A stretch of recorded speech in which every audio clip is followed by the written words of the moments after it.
आज्ञा टिके तांकरी ये मु जानी तो राष्ट्रपति पाखे बही ये वार्ड मोर फुआड़ मोर मुख्यमंत्री पाखे कौन मोर कम जाने आज्ञा मुझे एमती कहीदिए तीन कि तीना कई क्या नुहति उणा नाके नहीं बुणा माँ माइप माटी तीन ने चाटी बेद पैता माँ जानी जदि पक्का पैता भाईना आपको आम चैनल को स्वागत आउ आउ आपण देखुथिबे आम दर्शक बंधु अनेक अछंती आम दर्शक बंधु अनेक अछंती किंतु अनेक घटना तो घटुची महापुरुषों कथा आलोचना पर्यालोचना होउची आउ आपण कोन वार्ता देबे आज जय गुरुदेव जय गुरुदेव गुरुदेवाय विद्महि परमरमाय धीमहि तन्नो गुरु प्रचोदय आज्ञा ये अनंत महाप्रभु लिखिछंती दिय देवता जे अपूजा रहिबे एही घोर कली काले काष्टा पाषाण जे बंदापना हेबे देखिबु नयन डोळे आज्ञा यही कथार तात्पर्य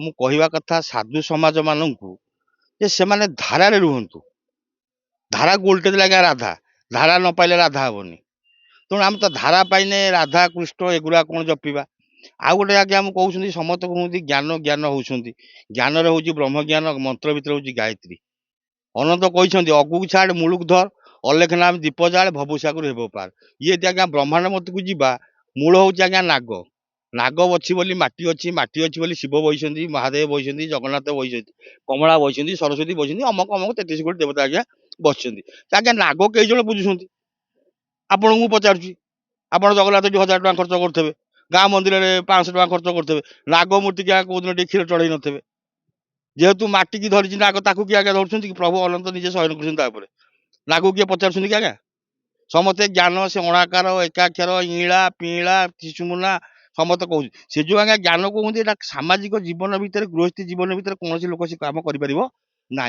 मु आज्ञा साधु समाज मानक वार्ता दवाक समस्त लोक मान आज्ञा धारा रुहतु ना सेटा बा कुहाउची जे जोग साधना करिया पे जोग साधना आज्ञा जोग केते प्रकार अच्छी कौ जोग आज्ञा साधना जोग तो साधना कले मनुष्य आज्ञा ऊपर छाड़ी अष्ट प्रकार सिद्धि आज्ञा अणिमा मणिमा लगिमा गरिमा केते प्रकार सिद्धि कौ मनुष्य कौ प्रकार साधि ये सब आज्ञा मुझे मुझे बाबाजी समस्या आसी मुझे समस्त कहूँ आज्ञा ये कहीं ज्ञान को जाना मूल जिनस आज्ञा शिव तत्व जिनस मैंने कहीं जाना शिव पार्वती जो पोडकास्ट जिनसा आज्ञा सी कहीं जाना आज्ञा सत्य जुगे आम ओडिशा लोक मुझे कहूँ आम तो पंचशखा महंत प्रभु किसी असुविधा ना सी महंत आमर मु केवल एति कहूँ ज्ञान आज्ञा रामायण महाभारत गीतार सीमित ना आम ओडिशा लोक मेंटालिटी रामायण महाभारत गीता आप जानी कौन आर भितर ज्ञान कहते समस्त ना किंतु आज्ञा ज्ञान अच्छी शिव पार्वती मूलरू ज्ञान देते अनंत क्या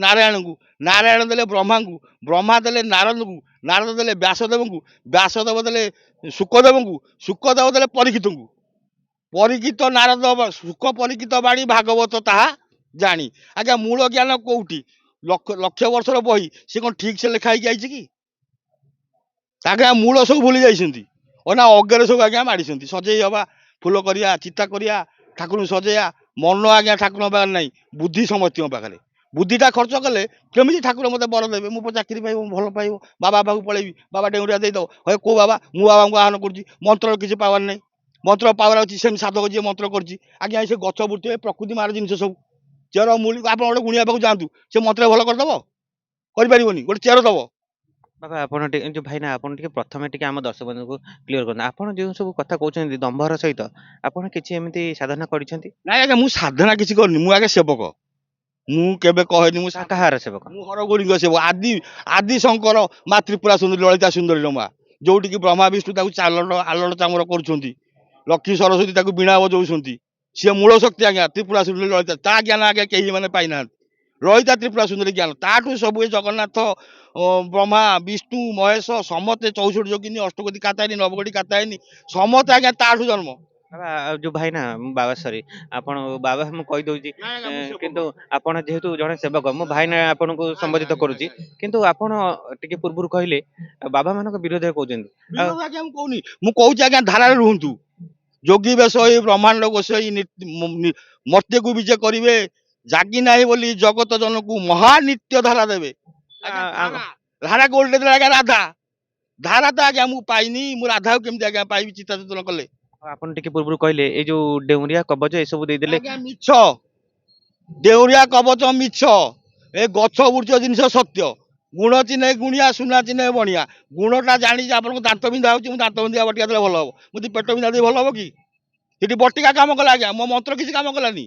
ଇଏ ଚେର ବୁଳୁ ଲତା ଆଜ୍ଞା, ମୁଁ ବହୁତ ଚେର ଲତା, ବହୁ ଚେର କଥା ଘର ବୁଢ଼ୀ ମତେ ଦେଇଛନ୍ତି। ମୁଁ ପାଇଛି ଜାଣିଛି ଯେ ଏଇ ବୃକ୍ଷର ଏଇ ଦିନ ତା ନୀତି ବା ନକ୍ଷତ୍ର ତିଥି ବାର ଯୋଗ ସବୁ ଅଛି। ସେଇଥିରେ କଲେ ସେଇ ଗଛ ବୃକ୍ଷ ଆଜ୍ଞା ପ୍ରକୃତି ମା କାମ କରିବ। ମନ୍ତ୍ର ମନ୍ତ୍ର ମୋ ପାଇଁ ମୁଁ ମନ୍ତ୍ର କରୁଛି। ମୁଁ କେମିତି ଭଲରେ ରହିବି, ମୁଁ କେମିତି ଭଲରେ ରହିବି, ମୋ ପିଲା କେମିତି ଭଲରେ ରହିବେ। ମୁଁ କଣ ସମାଜ ପାଇଁ ମନ୍ତ୍ର କରୁଛି? ସମାଜ ପାଇଁ ଯିଏ ମନ୍ତ୍ର କରୁଛି ଆଜ୍ଞା ସାଧକ, ସେ ସମାଜର କଲ୍ୟାଣ କରିବେ। ଉପରେ ଛାଡ଼ିକି ଯୋଉ କହୁଛନ୍ତି ମୁଁ ଆଜି ବାବାମାନଙ୍କୁ ଗାନ କରୁଛି। କେତେ ପବନ ସାଧିଛନ୍ତି, 50 ପବନ, କେତେ ପବନ ସାଧୁଛନ୍ତି। କୋଉ ପବନ ସୁଗନ୍ଧ ଦୁର୍ଗନ୍ଧ ବାରଉଛି, କୋଉ ପବନ କଥା କୁହାଉଛି, କୋଉ ପବନ ମା ପେଟରେ ଲିଙ୍ଗରେ ଯାଇ ଯୋନିରେ ପଇଲେ ପିଲା ଜନ୍ମ ହଉଛି, କୋଉ ପବନ ଶୁଳା ପବନରେ ମା ବାହାରୁଛି। ସେ ପବନକୁ ଆଜ୍ଞା କିଏ ଚିହ୍ନିଛି? ସେ ପବନକୁ ଯିଏ ଚିହ୍ନିଥିବ ସେ ଉପରେ ଆଜ୍ଞା ହୁଙ୍କାର କରି ରହିବ। ଯାହା କହିଦବ ତାହା ହବ। ମୁଁ ସେଇଥିପାଇଁ ଆଜ୍ଞା ଚିତା ଚୈତନ୍ୟକୁ ବିଶ୍ୱାସ ଆଜ୍ଞା କରେନି। ଭାଇନା ଆପଣ ତ କିଛି ବେଶ ପୋଷାକରେ ନାହାନ୍ତି, ନାଇଁ ଆଜ୍ଞା, କିନ୍ତୁ ଅନେକ ଗୃଢ ରହସ୍ୟ ବାହାର ହଁ କରୁଛନ୍ତି। ଆଜ୍ଞା, ଇଏ ମା ବାପାଙ୍କ ଜ୍ଞାନ, ଇଏ ନବମ ଜ୍ଞାନ ଆଜ୍ଞା। ମୁଁ ନବମରୁ ହୁକୁମ ପାଇଥିଲି। ଛୋଟ ବେଳେ ଗୋଟେ ବାରିଆଡେ ମନ୍ଦିର କରିଥିଲି। ତାପରେ ଏମିତି କଲେଜ ପିରିୟଡ ଆଜ୍ଞା ମୋ ବିଷୟରେ ପଚାରିଲି ବାଲପାନରେ ମୋନାଲିଙ୍ଗା।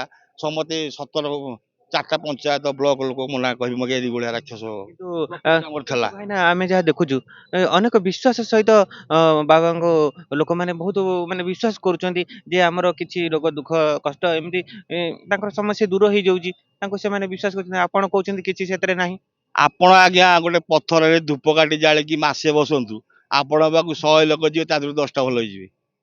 ସେ ବିଶ୍ୱାସ ପଥରରେ କିଛି କାହାର କାମ ନାହିଁ ଆଜ୍ଞା। ଡାକୁନାହାନ୍ତି ମୋ ଆଗରେ କିଏ ବାହାର କରିବ ପଦକ ଅମକ, ମୁଁ ତାକୁ ଗୁରୁ ବୋଲି ଆଜ୍ଞା କହିବି। ଶିବ ପାର୍ବତୀଙ୍କୁ ଆଉ ପୂଜିବିନି, ତାକୁ ପୂଜିବି।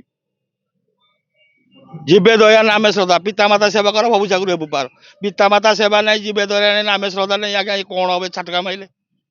ସିଏ ଗୁରା ଆଜ୍ଞା କିଛି ମୂଲ୍ୟ ନାହିଁ। ପାମ ଆଜ୍ଞା ଆଉ ଗୋଟେ କଥା ଆପଣଙ୍କୁ ଗୁଢ ରହସ୍ୟ କଥା କହୁଛି। ଜ୍ଞାନ ଏମାନେ କହୁଛନ୍ତି ବ୍ରହ୍ମ ଜ୍ଞାନ। ମୁଁ ସାଧୁ ସମାଜକୁ ଆହ୍ୱାନ କରୁଛି। ମୋର ଅଣାକାର କହୁନି କି ନିରାକାର କହୁନି କି ଇଉଳା ପିଉଳା ଶିଶୁମୁଲା କହୁନି କି ମାନେ ରୋଚକ ପୂରକ କୁମ୍ଭକ ତାଟକ ତାକୁ ଆଜ୍ଞା କହୁନି। ମୁଁ ଗୋଟେ ସାଧାରଣ ଭାଷା କହୁଛି। ମୋ ଗୁରୁ ମତେ କହିଥିଲେ ପାଣ ଆଜ୍ଞା, ମୋ ସମାଜକୁ ଟିକେ ଇଏ ଭାଇ ହରିଜନ ଭାଇ ମାନେ କେହି ଖରାପ ଭାବିବେ, କିନ୍ତୁ ତାଙ୍କରି ପାଇଁ କଥା। ପାଣ ବୁଣନ୍ତି ଗଉଣୀ ମାଣ ଇଶାଣ କଣର ଦିଅ, ଡମ ବୁଣନ୍ତି କୁଲା ବାଉଁଶିଆ ବାଉରି ଛୁଇଁଲେ ଦିଅ। ସେଇ ବାଉରି ହାତେ ହରି ଦେଇଛନ୍ତି 3 ପୁର ଶୁଭ ଶଙ୍ଖ। ଟିକେ ନ ଲାଗିଲେ ଆଜ୍ଞା ସବୁ ହେଇଯିବ ଧ୍ୱଂସ। ଏଇଥିରେ ଆଜ୍ଞା ଜ୍ଞାନ, ଏଇଥିରେ ବ୍ରହ୍ମ ଜ୍ଞାନ, ଏଇଥିରେ ମାଣ ବେଷଣ ସ୍ତମ୍ଭନ ଉଚ୍ଚାଟନ ବସ୍ୟ ସବୁ ଆଜ୍ଞା ଏଇଥିରେ। ଏଇଥିରେ ପୂଜା ନିୟମ ନୀତି ବର୍ଦ୍ଧନ ସବୁ ଆଜ୍ଞା ଏଇଥିରେ। ଏଇ ଆଜ୍ଞା ଜ୍ଞାନ। ଇଏ ଆଜ୍ଞା ଅବିଦ୍ୟା, ବିଦ୍ୟା ହଉଛି ପାଠ ପଢା। କାହିଁ ଆଜି ଆଜ୍ଞା ସମାଜ ଧ୍ୱଂସ ଜାଣିଛନ୍ତି? ପଢ ପଢ ଭାଗବତ ହୋଇବୁ ମୁକତ, ବହି ପଢା ଭାଗବତ ନୁହେଁ ଯେ ସତ୍ୟ। ପଢ ପଢ ଭାଗବତ ହୋଇବୁ ଯେ ମୁକତ, ବହି ପଢା ନୁହଁ ଭାଗବତ ନୁହେଁ ଯେ ଆଜ୍ଞା ସତ୍ୟ। ବୁଝିପାରିଲା କଥା କଣ? ଭାଗବତ ସତ୍ୟ, କିନ୍ତୁ ଆମ ବହି ପଢା ଭାଗବତ ମୂଲ୍ୟ ମୂଲ୍ୟ ଆରେ ଆମ ବହି ପଢାଟା ଯୋଉ ଆକୃତିରେ ଆମେ କରୁଛେ, ସେଇଟାରେ ମୂଲ୍ୟ ଭାଗବତ ପଢିଲେ କିଛି ଆଜ୍ଞା ହବନି। ତାକୁ ତ ବୁଝିନେ ଭାଗବତ, ତାର ତ ଭାବ ନିଜ କର୍ମକୁ ଆଣିନେ, ନିଜ ଶରୀର ଭିତରେ ଧାରା ରଖିନେ, ନୀତି ନିୟମ ରଖିନେ। ମୁଁ ସକାଳେ ଉଠି ଯାଇକି ଓଙ୍କାର ଓଙ୍କାର ଲକ୍ଷ ଜପ କଲେ ମନ୍ତ୍ର କଣ ଆଜ୍ଞା ହବ? ମୋ ଦେହ ତ ଆଜ୍ଞା ଶୁଦ୍ଧି ନାହିଁ। ସେ କଣ ଏମିତି ଜିନିଷଟା ଯେ ମୁଁ ତାକୁ ବାନ୍ଧିକି ରଖିଦେବି? ତାକୁ ତ କେହି ପାଇନାହାନ୍ତି ଏପର୍ଯ୍ୟନ୍ତ, କେହି ପାଇନାହାନ୍ତି। ସ୍ୱୟଂ ତ୍ରିପୁରା ସୁନ୍ଦରୀ ଲଳିତାଙ୍କୁ ବୈଷ୍ଣବୀ ବିଷ୍ଣୁ ଯେତେବେଳେ ସଂସାରକୁ ଧୂମକେତୁ ଆସିଲା, 60,000 ବର୍ଷ ତପସ୍ୟା କରିକି ହରିଦ୍ରା ସରୋବର କୂଳରେ ଲଳିତା ଶ୍ରୀମନ୍ଦିର କି ତାକୁ ପାଇଥିଲେ। ବିଷ୍ଣୁ ଭଳିଆ ଲୋକ 60,000 ତପସ୍ୟା କରିଥିଲେ। ଆମେ କଣ ଆଜ୍ଞା ପାଇବା? ତାହେଲେ ଆପଣ କଣ କହିବେ? ମୁଁ ଆଜ୍ଞା କହୁଛି ସାଧୁ ସମାଜକୁ, ଇଏ ଯୋଉ ଭକ୍ତ ତାଙ୍କ ପାଖକୁ ଯାଉଛନ୍ତି କି ଯାଅ, ତାଙ୍କୁ ଆଗ ଧାରା ନୀତି ନିୟମ ଜୀବନର ଚର୍ଯ୍ୟା ପରିଚାଳନା ନୀତି ନିୟମ ଆଗ ଶିଖାନ୍ତୁ। ତାପରେ ତାଙ୍କୁ ମନ୍ତ୍ର ଦେବେ, ଶିଷ୍ୟ କରିବେ। ଓହୋ, ଆପଣ ତାହେଲେ ଡାଇରେକ୍ଟ ଅଛନ୍ତି ଶିଷ୍ୟ ଇଏରେ। ହଁ ଶିଷ୍ୟ ଶିଷ୍ୟ ବା ଆଜ୍ଞା, ଯୋଉମାନେ, ଏ ଶିଷ୍ୟ ହେଇକି ବା ଆଜ୍ଞା ଖରାପ ହଉଛି। ଆଚ୍ଛା ଯୋଉମାନେ ଶିଷ୍ୟ ହଉଛନ୍ତି ସେ ଠିକ ଗୁରୁ କରିପାରୁନାହାନ୍ତି। ଆଜ୍ଞା ଗୁରୁ ଗୁରୁ କହିବି ଠିକ କହିବି ଗୁରୁ ଠିକ ଶୁଣନ୍ତୁ ହେଇପାରୁନାହାନ୍ତି। ଆଜ୍ଞା, ପଚାରୁଛନ୍ତି କହିବି। ଆଜ୍ଞା ଗୋଟେ ଗୁରୁ ଗୋଟେ ସଦ୍ଗୁରୁ ନା ନାଇଁ? ହଁ, ଜୟ ଜୟ ଗୁରୁଦେବ ତୁମେ ପରମ ବ୍ରହ୍ମ, ପିତା ଆକାଶ ପୃଥିବୀ ପୃଥ୍ୱୀ ତେଜ ବାୟୁ ଗୁରୁ ନମ, ଆକାଶ ପୃଥିବୀ ଗୁରୁ ଚନ୍ଦ୍ର ସୂର୍ଯ୍ୟ ନମ, ପିତା ଗୁରୁ ମାତା ଗୁରୁ ଦୀକ୍ଷା ଗୁରୁ ଜାଣ, କର୍ଣ୍ଣ ଗୁରୁ ଅଟନ୍ତି ଯେ ପିଣ୍ଡର କରତା, ତାଙ୍କ ବିନା ଉଦ୍ଧାରିବାକୁ କାହାର ନାହିଁ ସମର୍ଥା, ଆତ୍ମାରାମ ଗୁରୁ ବସେ ପଶିଲି ଶରଣ, କଲ୍ୟାଣ କରିବେ ମତେ ସର୍ବଗୁରୁ ଜନ। ଆଜ୍ଞା ଗୁରୁ ସଦ୍ଗୁରୁ, ଗୁରୁ ତ ବାପା ମା, ଗୁରୁ ତ ଶିକ୍ଷକ, ଗୁରୁ ତ କଳା ଯିଏ ଶିଖିଲା ଶିକ୍ଷକ, ମତେ ପାଠ ଯିଏ ଶିଖିଲା ଶିକ୍ଷକ, ଇଏ ଗୁରୁ ଆଜ୍ଞା କଣ ମୁକ୍ତି ଦେବେ? ପିଣ୍ଡ ଗୁରୁ, ସଦ ଗୁରୁ, ସଦକୁ ଆଜ୍ଞା ଓଲଟେଇ ଦେଲେ କଣ 10 10 ଦିଗ ଠୁଳ ଶୂନ୍ୟରେ ତାର ସ୍ଥାନ ଗୁରୁ ସେବା କରିଥିଲେ ତାର ପାଇବୁ ମର୍ମ। 10 ଦିଗ ଆଜ୍ଞା ଶରୀର, 10ଟା ଶୂନ୍ୟ। ଆମର 9 ଦ୍ୱାରରେ ଜୀବନ ଯିବ, ସାଧୁଙ୍କର 10 ଦ୍ୱାର ଉପରେ ଜୀବନ ଯିବ। ସେଥିପାଇଁ କାହାନ୍ତି ତାଙ୍କୁ ସଦଗୁରୁ। ସଦଗୁରୁ ଆଜ୍ଞା କାହାନ୍ତି? କିନ୍ତୁ ଭାଇନା ଆମେ ଏତେ କଥା କହିଲା ପରେ ବି ବୁଝିବା ବହୁତ କଷ୍ଟ ଲୋକଙ୍କର କାହିଁକି? କାହିଁକି ନା ସେମାନେ ଠିକ ଆଜ୍ଞା ଯୋଉ କହିଲି ଅଗୁ ଛାଡେ ମୂଳକୁ ଧର, ଆଜ୍ଞା ମୂଳଟା ଭୁଲି ଯାଇଛନ୍ତି। ଇଏ ସମସ୍ତେ ଆଜ୍ଞା ମୂଳଟାକୁ ଛଡେଇ ଦେଇଛନ୍ତି। ଅଗଟାକୁ ସମସ୍ତେ ମତେ ଦେଇଛନ୍ତି, ପୂଜା ପଦ୍ଧତି ପ୍ରଣାଳୀ ନୀତି ନିୟମ ଏଥିରେ ପଢେଇ ଦେଇଛନ୍ତି। ମୁଁ ଆପଣଙ୍କୁ କହିଥିଲି ଦିଅ ଦେବତା ଯେ କାଷ୍ଟ ପାଷାଣ ଯେ ବନ୍ଦାପନା ହେବେ ଦେଖିବୁ ନୟନ ଡୋଳେ। ନାଇଁ, ନାଇଁ, ଆମେ ସାଧୁ ସନ୍ଥଙ୍କ ବିରୋଧରେ ଆମେ ନାଇଁ କିଛି ଆଜ୍ଞା କହିବାନି, ବିରୋଧ ନୁହେଁ। କିନ୍ତୁ ବିରୋଧ କରୁନି ଆମେ। ନାଇଁ ଆଜ୍ଞା କିନ୍ତୁ ଆମେ ଯାହା ମୁଁ ଦେଖୁଛେ, କହୁଛି ଯେ ନାଇଁ ନା ଭାଇନା, ଆମେ ଯାହା ଦେଖୁଛେ ଅନେକ ଯୋଉ ସାଧୁ ସନ୍ଥ ଯୋଉ ଆସୁଛନ୍ତି, ମାନେ ଠିକ ସାଧୁ ସନ୍ଥ ନୁହନ୍ତି ନା କଣ? ଆଜ୍ଞା ମୁଁ ଠିକ ଭୁଲ ତ ମୁଁ ସେ କଥା କହିପାରିବିନି, କିନ୍ତୁ ମୁଁ ଆଜ୍ଞା ଏଇ ପ୍ୟାଣ୍ଟ ସାର୍ଟ ପିନ୍ଧିକି ସଂସାର ଯାକ ବୁଲିକି ଦେଖୁଛି, ନୀତି କାହାର ଠିକ ନାହିଁ, ଧାରା କାହାର ଠିକ ନାହିଁ, କାହା ବାହା କାହାର କେମିତି। ଅନେକ ଆମ ଭାରତରେ ଅନେକ ସାଧୁ ସନ୍ଥ ଆଜ୍ଞା ମୁଁ ଅଛନ୍ତି, ଅନେକ ସାଧୁଙ୍କ କଥା ଅନେକ ସାଧୁ କହୁନି, ସନ୍ଥ ମୁଁ ଅଛନ୍ତି, ଏଇ ଯୋଉ କିନ୍ତୁ ଆମେ ଯାହା ଦେଖୁଛେ। ଆପଣଙ୍କ ୟୁଟ୍ୟୁବ ଚ୍ୟାନେଲ ମାଧ୍ୟମରେ ଯୋଉ ସାଧୁଙ୍କ ସଂସ୍ପର୍ଶରେ ଆସିକି ଆପଣ ଯୋଉ ଏକାକ୍ଷର ଜ୍ଞାନ ସେ ଅମକ ସମକ କହୁଛନ୍ତି, ମୁଁ ସେଇମାନଙ୍କୁ ବାର୍ତ୍ତା ଦବାକୁ ଚାହୁଁଛି ଯେ ଆପଣ ପାଖକୁ ଯିଏ ଯାଉଛି ତାକୁ ଆଗ ଧାରା କର, ତା ଜୀବନର ମୂଳ ପର୍ଯ୍ୟାୟ, ତାକୁ ଗୋଟେ ନୀତି ନିୟମ ଶିକ୍ଷା ପ୍ରଣାଳୀ ଦିଅ, ତା ଜୀବନଟା କଣ, ତା ନିୟମଟା କଣ, ତାକୁ ଆଗ ଶିଖାଅ। ଆପଣ କହୁଛନ୍ତି ଶିଷ୍ୟ କରିକି ଟଙ୍କା ଲୁଟିବା ଖାଲି ଚକ୍କର। ହଁ ଏଇଟା ଆଜ୍ଞା 100କେ ମୁଁ କହିବି ଆଜ୍ଞା 98 ଜଣ ଗୁରୁ ବା ସାଧକ ବା ବାବା ଏମାନେ ହଉଛନ୍ତି ଲୋଭାର୍ଥୀ। କିନ୍ତୁ ଅନେକ ସାଧୁ ସନ୍ଥ ଆମର ଭଲ ଅଛନ୍ତି ବହୁତ ଭାରତରେ, ଆଜ୍ଞା ଭାରତବର୍ଷରେ ବହୁତ ସାଧୁ ଅଛନ୍ତି, ଯେମିତି କି ପରମାଣୁ ମୁହଁ ପକେଇ ଲୁକିଦେବେ। ଏମିତି ଅଛନ୍ତି, ଏମିତି ଆଜ୍ଞା ଅଛନ୍ତି, କିନ୍ତୁ ପରମାଣୁ ମୁହଁ ଗୁପ୍ତରେ ପକେଇଲେ ଅଛନ୍ତି, ଫୁଲ କରିଦେବେ। କିନ୍ତୁ ଗୁପ୍ତରେ ହଁ ଅଛନ୍ତି। ଗୁପ୍ତରେ ଅଛନ୍ତି, ପରମାଣୁ ମୁହଁ ପକେଇଲେ ଫୁଲ କରିଦେବେ। ମୁଁ ଏମିତି 100% ଗ୍ୟାରେଣ୍ଟି କହୁଛି, ଭାରତରେ କିଛି ଯୁଦ୍ଧ ଯେତେ ହଉ ଯାହା ହଉଛି ହଉ, ଏମିତି ସାଧୁ ଅଛନ୍ତି ଯେତେ ଅସ୍ତ୍ର ଆସିବ ସେ ଫୁଲ କରି ଇଏ କରିଦେବେ। କିନ୍ତୁ ଅଛନ୍ତି। ଅଛନ୍ତି ଆଜ୍ଞା, ସିଏ ବାହାରିବେ ଠିକ ଟାଇମରେ, ଯେତେବେଳେ ଧର୍ମର ଗୁରୁଙ୍କ ଉପରେ ମାଡ ହବ, ଧର୍ମର ମନ୍ଦିର କ୍ଷତି ହବ, ସିଏ ଆଜ୍ଞା ବାହାରିବେ। ଇଏ ମାନେ ରଖିବେ, ଏମାନେ ଆଜ୍ଞା କେହି ନଥିବେ। ଏ ସବୁ ଚିତା ଚୈତନ୍ୟ ଛାଡିକି କିଏ ହଳ କରୁଥିବ, କିଏ ବିଲରେ ଲଙ୍ଗଳ ବୁଲୁଥିବ। ମୁଁ ଆଜି ଆପଣ ଦେଖିବେ, ମୁଁ ଗ୍ୟାରେଣ୍ଟି ଦଉଛି।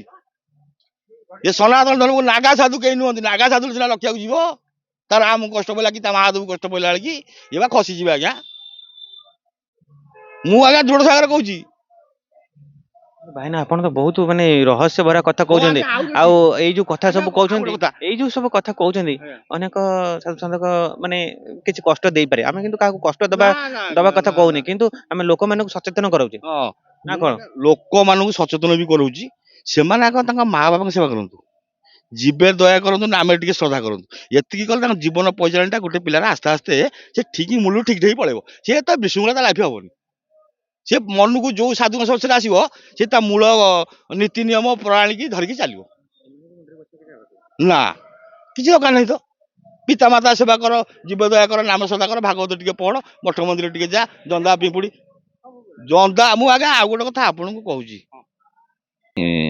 ବାବା ଆଉ ବାବାଜୀ, ବାବା ଯୋଡିଏ ଶବ୍ଦ, ବାବାଜୀ 3ଟା ଶବ୍ଦ। ଆପଣ ଏତେ ଚ୍ୟାନେଲ ସୁଟିଂ କରିବେନି, ଆପଣଙ୍କୁ ଏ ଉତ୍ତର କିଏ ଦେଇଛି କି କାହା ଆଲୋଚନା କରିଛି ମୁଁ ଜାଣିନି। ମୁଁ ଆଜ୍ଞା ବାବାର ଯୋଡେ ଶବ୍ଦ ବୁଝଉଛି। ବା କଣ, ବା କଣ? ବା ହେଉଛି ବାୟୁ, ବା ହେଉଛି ବାରିବା। ବାଇକୁ ଯିଏ ବାରିବ ଆଜ୍ଞା ସିଏ ବାବା। ବାବାଜୀ ବାଇକୁ ବାରିକି ଜିଣିଲେ ଆଜ୍ଞା ବାବାଜୀ ହବୁ। ଆପଣ କହିଲେ କିଏ ବାଇକୁ ବାରିକି ଜିଣିକି ବାବାଜୀ ହବ, ବାବା ହବ? ମୁଁ ଲୋକମାନଙ୍କୁ ସମସ୍ତଙ୍କୁ ସଚେତନ କରୁଛି। ଯୋଉ ବାବା କହୁଛନ୍ତି ଯେ ମୁଁ ଏଇଟା କରିଦଉଛି, ଭଲ କରିଦଉଛି, ସେ ଅମ କରୁଛି ସମ କରୁଛି, ଯେ କାହା ମାଧ୍ୟମରେ ଦଉଛି, ସେ ଠାକୁର ଠାକୁରାଣୀଙ୍କ ଆଶ୍ରମରେ ଦଉଛନ୍ତି, ଆଉ ବି ଏଇ ପ୍ରକୃତିଗତ ଜିନିଷ ଦଉଛନ୍ତି। ସେ ଅମକ ଚେର ସେ ଢିଙ୍କି କି ବଗ କି ଅମକ ସେମିତି ଦଉଛନ୍ତି। ତେଣୁ ଆପଣ ମାନେ ନୀତି ଭ୍ରଷ୍ଟ ହୁଅନ୍ତୁନି, ନିଜ ଲକ୍ଷ୍ୟରେ ରୁହନ୍ତୁ, ଏକ ଲକ୍ଷ୍ୟରେ ରୁହନ୍ତୁ। ଆଜ୍ଞା ମୁଁ କହୁଛି ଜଗତରେ କାହିଁ ଲୋକ ଆଜି ଅସମାଜ ହଉଛନ୍ତି କହିଲେ? ସିଏ କହିଛନ୍ତି ଆଜ୍ଞା, ମୁଁ କହିବି କଣ ଆପଣଙ୍କୁ, ଖୋଲା କଥା କହିଦଉଛି ସବୁ, ଏ ଲୋକ ପ୍ୟାଣ୍ଟ ସାର୍ଟ ପିନ୍ଧା କହିବା କଥା ନୁହଁ। ସେ କହନ୍ତି ଏକ ଦେବା ଏକ ନେବା ଏକ ସେବା ଏକ ଠାର ଏକ ତର, ପାଇଲେ ପାଇବୁ ଗୁରୁ ତତ୍ତ୍ୱ ବିଚାର। ଆଜ୍ଞା ଏକ ମୁଁ ତ ଆଜି ଶାରଳା ବିମଳା କମଳା ଜଗନ୍ନାଥ ମହାଦେବ ଢିଙ୍କି ଚକୁଳି ବଗ ହେଲି, ମୋର ତ ଗୋଟାଏ ବାପା ଗୋଟାଏ ବୋଉ ଗୋଟାଏ ଆଡେ ଯିବି, 1000 ଆଡେ ଆଜ୍ଞା ବୁଲିବି କାହିଁକି? ସେଥିପାଇଁ ଆଜି ସମୟ କଳୁଷିତ। ଏକ ହୁଅ, ଯାହାକୁ ମାନୁଛ ଏକ ମାନ, ତାରି ପାଖରେ ସେବା କର। କିନ୍ତୁ ମୁଁ ଆଜ୍ଞା ସମାଜକୁ ଦିଗ୍ଦଶ ଯୁବକ ବନ୍ଧୁ ଭାଇ ଭଉଣୀ ସମସ୍ତଙ୍କୁ କହୁଛି, ପିତା ମାତା ସେବା କର, ଯିବେ ଦୟାକର ଟିକେ ନାମେ ଶ୍ରଦ୍ଧା କର, ଯିବେକୁ କାହାକୁ ଟିକେ ଖାଇବା ପିଇବା ଆଜ୍ଞା କହିଲେ। ଏତେ ସାଧୁ ଘିଅ ଅନ୍ନ ଏତେ ଭଣ୍ଡାର ଚାଲୁଛି, ଏ ଯୋଉ ଜନ୍ଦା ପିମ୍ପୁଡି କୀଟ କଥା କିଏ ଚିନ୍ତା କରୁଛି? ଜାଣିଛନ୍ତି ଆଜ୍ଞା, ତାଙ୍କୁ ଖାଇବାକୁ ଦେଲେ ସ୍ୱର୍ଣ୍ଣ ଦାନ, ଜାଣିଛନ୍ତି ଶାସ୍ତ୍ର ମତ। ମୁଁ କହୁନି ଆଜ୍ଞା, ଇଏ ପାଠ କେହି ପଢିନଥିବେ। ରୁଦ୍ରତନ୍ତ୍ର ଅମାୟଣ ତନ୍ତ୍ର, ବିଷ୍ଣୁ ଅମାୟଣ ତନ୍ତ୍ର, ବ୍ରହ୍ମାୟଣ ତନ୍ତ୍ର, ଆନନ୍ଦ ଲହରୀ, ସୌନ୍ଦର୍ଯ୍ୟ ଲହରୀ, କାମ କଳ୍ପତରୁ, ଇଏ ବହି ଆଜ୍ଞା। ତାଙ୍କ ସେବା ଆଶୀର୍ବାଦ କିନ୍ତୁ ନହେଲେ ତାଙ୍କୁ ଛାଡିକି ଯିଏ ଅନ୍ୟର ସେବା ଇଏ ଖାଲି ମୂଳ ଅଗରେ ବୁଲିବା କଥା। ମନକୁ ମନ ସନ୍ତୁଷ୍ଟ ହବ, ମୁଁ ବାବାଜୀ, ମୁଁ ସାଧୁ, ମୁଁ 5 ଜଣଙ୍କୁ କହୁଛି ଭଲ ଲାଗୁଛି, ମୁଁ ଆଜ୍ଞା ବକ୍ତି ଦେବିନି କି ବହି ପଢା କଥା। ଏଇ ରକମ ବହି ପଢା କଥା ଆଜ୍ଞା ମୁଁ କହିଲି ଆପଣଙ୍କୁ, କିଛି ମୂଲ୍ୟ ନାହିଁ। କିଛି ମୂଲ୍ୟ ଆଜ୍ଞା ନାହିଁ। ନୀତି ନିୟମ ଧାରା ନହେଲେ ଆଜ୍ଞା ମୂଲ୍ୟ କଣ? ମୁଁ ମତେ କହିବେ, ମୁଁ କାହିଁ ମୋ ପଚାରିବେ, ମୁଁ ଗୋଟିଏ ପୁଅ, ମୁଁ ଆଜ୍ଞା ମୋ ବୋଉକୁ ପଚାରି ଆମ ଗାଁରେ ଯାଇକି ସିକ୍ରେଟ ବୁଝିବେ, ମୋ ବୋଉକୁ ମୁଁ ମୋଡି ନ ମାରିଲେ କି ମୁଣ୍ଡ ଟିକେ କୁଣ୍ଡେଇ ନଦେଲେ ମୁଁ ଆଜ୍ଞା ଘରୁ ବାହାରିବି। ମୁଁ ଗୋଟେ ପୁଅ ବାପା ମାଙ୍କର, ମୁଁ ଆଜ୍ଞା ଭାରି ଭଲରେ ଅଛି, ବହୁତ ପ୍ରକାର ଭଲରେ ରଖିଛି। ମୁଁ ମୋ ବାପା ମା ଯୋଗୁ, ବାପା ମା ପଥରରେ ପାଣି ଚଢଉଛି, ବାପା ମା ତ ଯିବ ତ, ସିଏ ପଥରରେ ପାଣି ଚଢେଇ ଦେଲେ ସିଏ ଚାର୍ଜ ହେଇଯିବେ ଆଉ କଣ? କେବଳ ବାପା ମା ଯଦି ଅଶାନ୍ତି ହେଲେ ଦୁଃଖ କଷ୍ଟ ରୋଗ ସବୁ ମାଡି ଆସିବ। ଆଜ୍ଞା ବାପା ମା ଅଶାନ୍ତି ହେଇଥିଲେ ବ୍ରହ୍ମା ବିଷ୍ଣୁ ମହେଶ୍ୱରଙ୍କର ଶକ୍ତି ନାହିଁ ରୋକିବା ପାଇଁ। ମୁଁ ଏମିତି 100% ଗ୍ୟାରେଣ୍ଟି ଦେଇ କହୁଛି। କୋଉ ସାଧୁ ସନ୍ଥ ନାହିଁ ତାକୁ କଟେଇ ଦବ, ତା ପାଣି ନାଗି କରିକି କି ତା ଜଳାଭିଷେକ କରିକି କି ତା ଶନି ପୂଜା କରିକି। ଯିଏ କରିଦବ ମୋ ପାଖକୁ ଆସି, ମୁଁ ତାକୁ ଗୁରୁ ବୋଲି କହିବି, ତା ବାପା ବୋଲି ଡାକିବି ଆଜ୍ଞା। ଭାଇନା ଆପଣଙ୍କୁ ବହୁତ ବହୁତ ଧନ୍ୟବାଦ। ଶେଷରେ ଆମ ଦର୍ଶକ ବନ୍ଧୁ ମାନଙ୍କୁ କଣ କହିବେ? ଏତେ କଥା କହିଲେ, ଆଉ ଅନେକ ରହସ୍ୟ ଭରା କଥାକୁ ଆଜି ପୁରା ଲୋକଙ୍କ ପାଖରେ ଖୋଲିଦେଲେ। କିନ୍ତୁ ଅନେକ ଯାହାର ଯାହାର ଏମିତି କିଛି ମାନେ ଏଇ ସବୁ ଯୋଉ କଥା କହିଲେ, ଯିଏ ସେଇଭଳି ହେଇଥିବ ସିଏ ନିଶ୍ଚୟ ସେ କଥାକୁ ଦେହକୁ ଟାଣିବେ। କିନ୍ତୁ ଆମେ କାହାର ବିରୁଦ୍ଧରେ ଏବଂ କାହାକୁ ଆଘାତ ଦେବାକୁ ଆମେ ଚାହୁଁନୁ କି ଆମର ଏ ପ୍ରୟାସ ନୁହେଁ। ଆଜ୍ଞା ମତେ କ୍ଷମା କରିବେ, ମୁଁ ଯାହା କହିଛି ଭଲ ମନ୍ଦ ଯାହା ଥିବ ଆଦେହରେ ମୁଁ କାହିଁ କହିଲି କି ଆଜ୍ଞା, ଏ ଯୋଉ ଆଜ୍ଞା କଥାରେ ଅଛି, ନାଗକୁ ବାଡେଇଲେ ଲିଙ୍ଗରେ ବାଜିବ। ଯଦି ଅନନ୍ତଙ୍କ ବାପା ମାଙ୍କ ଜାଗାକୁ ଆସି ଆମେ ଯଦି ଆଜ୍ଞା ନୀତି ନିୟମ ଧାରାରେ ନ ରହିକି ଯଦି ମୁଁ ଗୋଟେ ଖରାପ, ମୁଁ ଟିକେ କହିଲି, ମୁଁ କାଲି ସକାଳେ ଖରାପ କାମ କରିବି, ଲୋକ କଣ କହିବେ? ଶଳା ଅନନ୍ତଙ୍କଠି ବହିଛୁ, ତୁ ଏଇ କାମ କରୁଛୁ। ମୂଳଟା ମାଡଟା କାହାକୁ ଆଜ୍ଞା ହେଲେ କହିଲେ? ଅନନ୍ତଙ୍କଠି ମୂଳଟା ମାଡ ହେଲା ସେଠି। ତେଣୁ ମୁଁ ଆଜ୍ଞା କାହିଁ ସେ କାମ କରିବାକୁ ଯିବି? ମୁଁ ଆଜ୍ଞା କହୁଛି, ଯାହା କହିଛି ଆପଣ ତାକୁ ଟିକେ ତର୍ଜମା କରନ୍ତୁ, ଭଲ ମନ୍ଦ ଯାହା ବିଚାର କରିବେ। କିନ୍ତୁ ମୁଁ ଆଉ ଗୋଟିଏ କଥା କହୁଛି, ତିନିକି ତିନା କେହି କାହାକୁ ନିଅନ୍ତି ଉଣା, ନାକେ ନାଇଛନ୍ତି ବୁଣା, ମା ମାଇପ ମାଟି, ତିନି ନେବେ ଚାଟି, ବେଦ ପଇତା, ମା ଘଇତା, ଜାଣିଥବ ଯଦି ପକା ପଇତା। ଆଜ୍ଞା ଏତିକି କହୁଛି। ଓଁ ମା ନାଗେଶ୍ୱରୀ। ଭାଇନା ଏଇ ଯୋଉ କଥାର କଣ ଆଜ୍ଞା ତାତ୍ପର୍ଯ୍ୟ? ୟାର ବହୁତ କଥା ଅର୍ଥ ଅଛି, ଇଏ କହିହବନି ଆଜ୍ଞା, ମୁଁ ଖାଲି ଏତିକି କହିଦେଲି। ଯିଏ ଚୁମ୍ବକଳିଆ ଲୁହାକୁ ଟାଣିବ, ଆପଣଙ୍କ ଚ୍ୟାନେଲ ଯିଏ ଦେଖିବ, ଯୋଉ ସାଧୁ ସମନ୍ତ ଯଦି ଟିକିଆ ଆଠି ମାନେ ଥବ ଜ୍ଞାନର, ବୁଝିଲେ କି, ସିଏ ଧରିକି ଆପଣଙ୍କୁ ଫୋନ କରିକି ଆପଣଙ୍କ ହାତରେ କଣ୍ଟାକ୍ଟ କରିବ ଯେ କିଏ ସେ ପିଲା ଏମିତି କହିଛି। ମୁଁ ଆଜି ବି ଆପଣଙ୍କୁ ଦୃଢ ସହକାରେ କହୁଛି। ଓଁ ମା ନାଗେଶ୍ୱରୀ ଶାନ୍ତି, ଓଁ ମା ନାଗେଶ୍ୱରୀ ଶାନ୍ତି, ଓଁ ମା ନାଗେଶ୍ୱରୀ। ମା ଜଳା କାମିନୀ, ମା ଉଗ୍ରଚଣ୍ଡା, ରକ୍ଷା ରକ୍ଷା ରକ୍ଷା, ତ୍ରାହିମାଂ ଶରଣ ଶରଣ ଶରଣ। ବାପା ରକ୍ଷା କର। ଭାଇନା ଆପଣଙ୍କୁ ବହୁତ ବହୁତ ଧନ୍ୟବାଦ। ଭାଇନା ଆମ ଦର୍ଶକ ବନ୍ଧୁ ମାନଙ୍କୁ ସଚେତନ କରାଇଲେ ଆଜ୍ଞା ନା କଣ? ହଁ ଆଜ୍ଞା, ମୁଁ ବି କହୁଛି କଣ ମୁଁ ଭଲ କି? ନା ମୋ କର୍ମ ସବୁ ଭଲ, କିନ୍ତୁ ମୁଁ ନିଜେ ମୋ ଉପରେ ବିଶ୍ୱାସ ଅଛି। ମୋର 100ଟା କର୍ମରୁ 90ଟା ଆଜ୍ଞା ଭଲ, ଏ 5ଟା ମାୟା ମାୟା ସଂସାର, ଟିକେ ପ୍ରକୃତି ଖରାପ, କି ନିଶା ଖାଉଛି କଣ ଏଗୁଡ଼ାକ ଆଜ୍ଞା। କିନ୍ତୁ ସାମାଜିକ ପାରିବାରିକ ନୀତି ନିୟମ, ଜନ୍ତୁ ଜୁନ୍ତା କୀଟ ପତଙ୍ଗ ଆଙ୍କ ପ୍ରତି ଇଏ ମୁଁ ଜାଣିଛି, ମୁଁ ଏମାନଙ୍କ ପାଖରେ ଭଲ। ମୁଁ ସେତିକି ଆଜ୍ଞା ଦୃଢ ସାଗରରେ କହୁଛି। ଭାଇନା ଆପଣଙ୍କୁ ବହୁତ ବହୁତ ବହୁତ ଧନ୍ୟବାଦ। ଆଜ୍ଞା। ଆଉ ଗୋଟେ ଏତିକି ଯୋଉ ଆଜ୍ଞା କହିଲି, ଇଏ ହରଉ ଗୁରୁ କୃପା। ଆଉ ମୋ ବାପାଙ୍କ ନାଁ ରାମ, ମୋ ବୋଉ ନାଁ ସୀତା, ମୋ ନାଁ ଆଜ୍ଞା ଲିଙ୍ଗରାଜ। ମୁଁ ସେଇ ବଂଶରେ ଆଜ୍ଞା ଜନ୍ମ। ଆଉ ପୁଷ ପୂର୍ଣ୍ଣମୀ ଦିନ ଲିଙ୍ଗରାଜଙ୍କର ଯୋଉ ଫୁଲ ପୁରା ଅଭିଷେକ ଆଜ୍ଞା, ମୁଁ 5ଟା 15ରେ ଜନ୍ମ। ଲିଙ୍ଗରାଜଙ୍କ ପଛପଟେ ବୀଣାପାଣି ମେଡିକାଲ ସେତେବେଳେ ଥିଲା। ମୁଁ ସେଥିପାଇଁ ଆଜ୍ଞା ଟିକେ ତାଙ୍କରି ଇଏରେ ମୁଁ ଜାଣି ତ ମୁଁ ରାଷ୍ଟ୍ରପତି ପାଖରେ ବଇଛି। ଆଉ ଏ ୱାର୍ଡ ଫୁଆଡ ମୁଖ୍ୟମନ୍ତ୍ରୀ ୟାଙ୍କ ପାଖରେ କଣ ମୋର କାମ ଜାଣିଲେ ଆଜ୍ଞା, ମୁଁ ସେଇଥିପାଇଁ ଟିକେ ଏମିତି କହିଦିଏ ଆଉ। ଟିକେ ବହୁତ ବହୁତ କ୍ଷମା ବଢିଆ, ଆଜ୍ଞା ବହୁତ କରିବେ। ବଢିଆ। ନାଇଁ ନାଇଁ, ବହୁତ ବଢିଆ କଥା କହିଲେ। ଦର୍ଶକ ବନ୍ଧୁ, ଆଜିର ଅଧ୍ୟାୟକୁ ଏଇଠି ବିରାମ ଦଉଛୁ। ଆଉ ଏକ ନୂତନ ଅଧ୍ୟାୟରେ ଆପଣଙ୍କ ସହିତ ସାକ୍ଷାତ ହବ। ସେ ପର୍ଯ୍ୟନ୍ତ ରହୁଛୁ।